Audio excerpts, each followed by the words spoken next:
Details seem to be leaking out about Ahsoka Season 2, and folks, we're here to tell you they might not have the viewers they need, especially if these rumors are true. What does Dave Filoni have planned? Can Lucasfilm get any loonier? Well, we'll tell you and tell you why Disney might be ready to tune them up and say we've had enough with the current trajectory of Star Wars.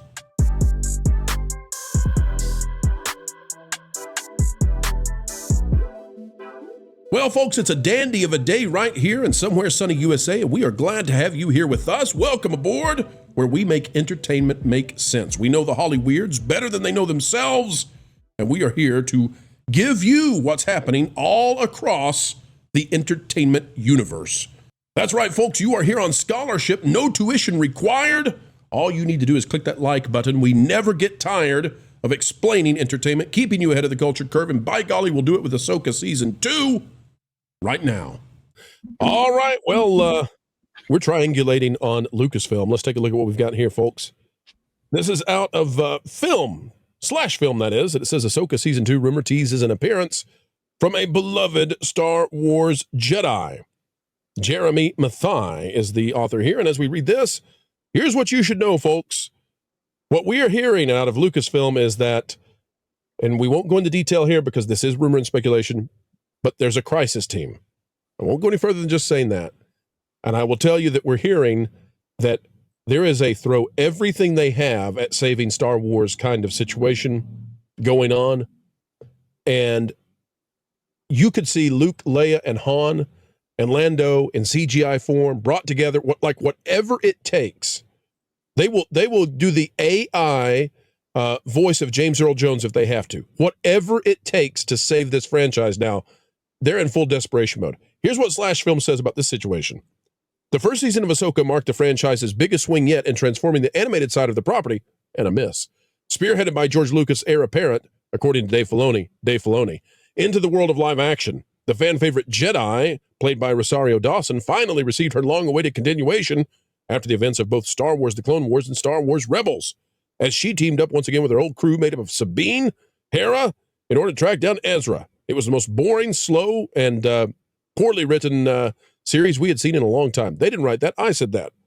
All of this means the pieces are in place for a very busy and action-packed Season 2, which, maybe it'll come out sometime. I don't know. Maybe sometime.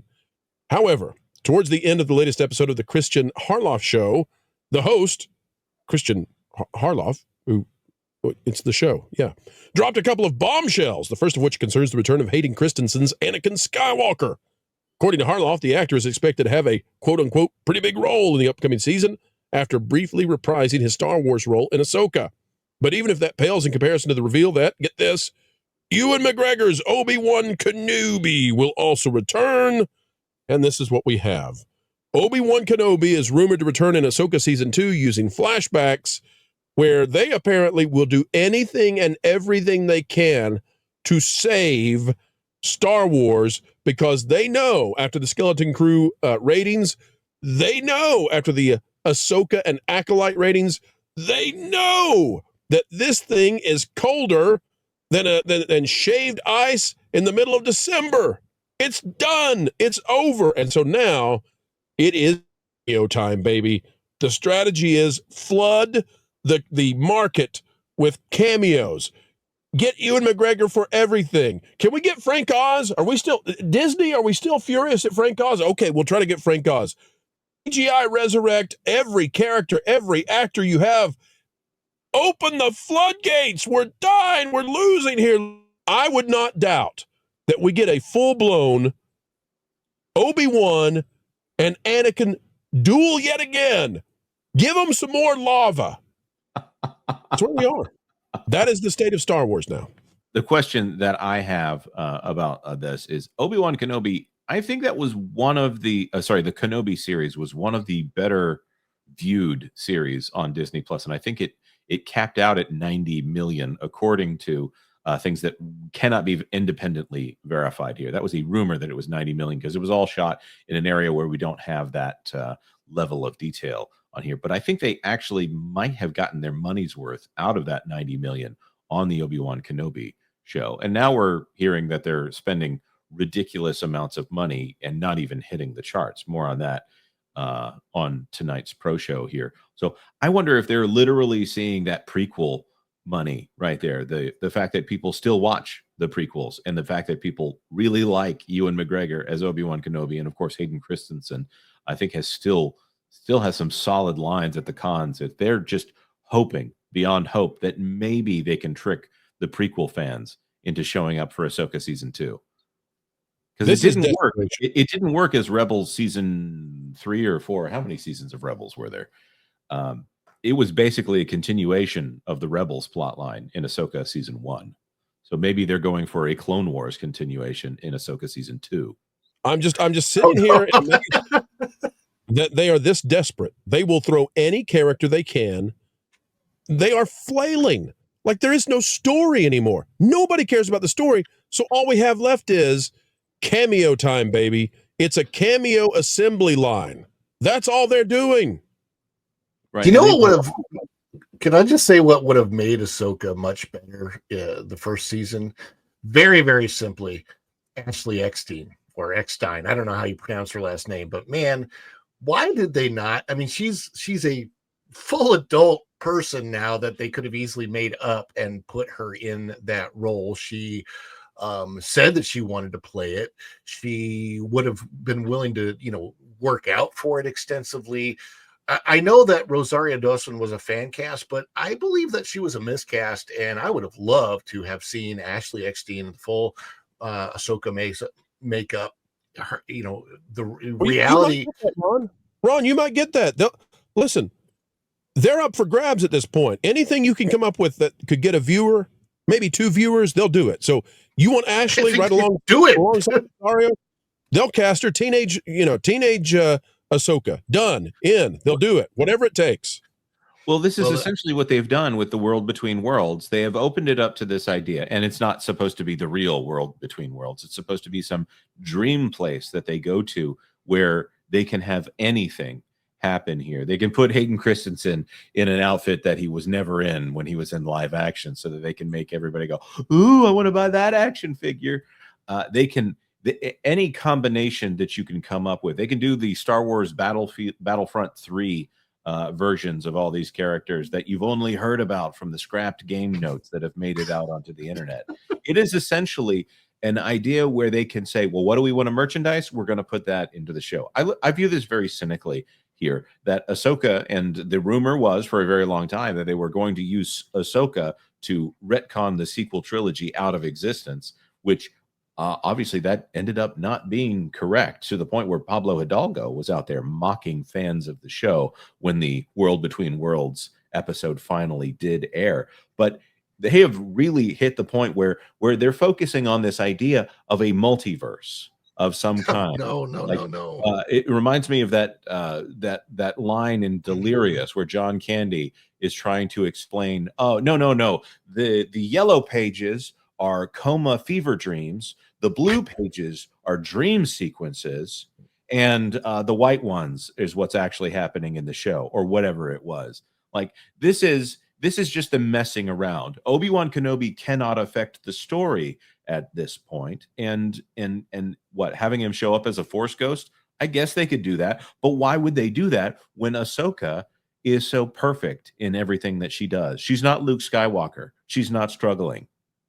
So why would they need someone wise to come in and correct them? They put themselves into a corner here. They have taken Ashley Eckstein's performance as Ahsoka, a joyful person who eventually becomes a more somber person. They've turned her into Ahsoka the White, who is supposed to be a boring version of Gandalf. She smiles one time in that whole show. I'm sorry, I could rant about this. Ahsoka was so much. I'm with you 100%. Money. Go ahead, Rob. I would sooner buy a Jonas J. Campbell action figure, you looking exactly like you do right there, than Obi-Wan action figure at this point in time. It sucks.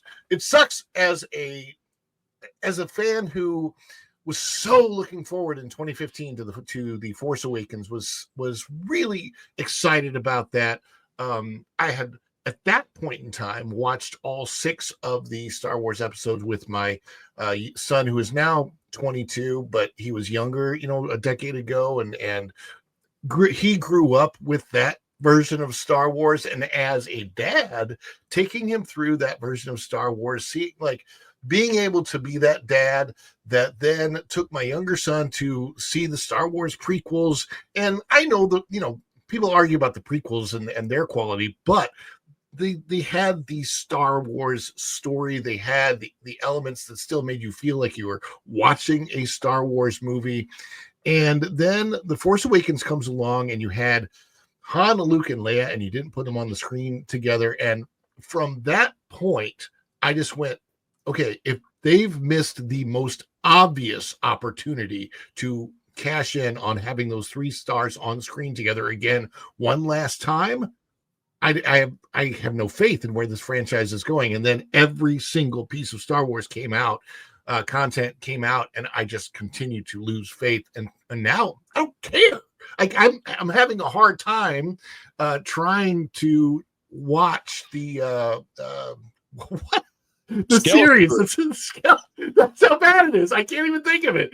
I'm trying to watch it, and it's hard to watch because it's like, what version of Star Wars is this? I mean, it's not horror. I mean, okay, it reminds me of the Ewok movies in the 1980s that came out. That's basically what Skeleton Crew is, this time period's version of those Ewok movies that came out in the 1980s. And that's it. But those movies are better. I liked the Ewoks. I even had an Ewok village. I just said those movies were better. They're cute movies. Well, Ron, if you really wanted the original trio together, stay tuned to this channel because we've got info about that, and I don't think you're going to like what they've come up with. I'll say this, except the one thing that would save them, darn this internet, is getting rid of the sequel trilogy. They won't do it. They'll do anything and everything else, but they'll never do the one thing that would actually bring back Star Wars. They won't do it.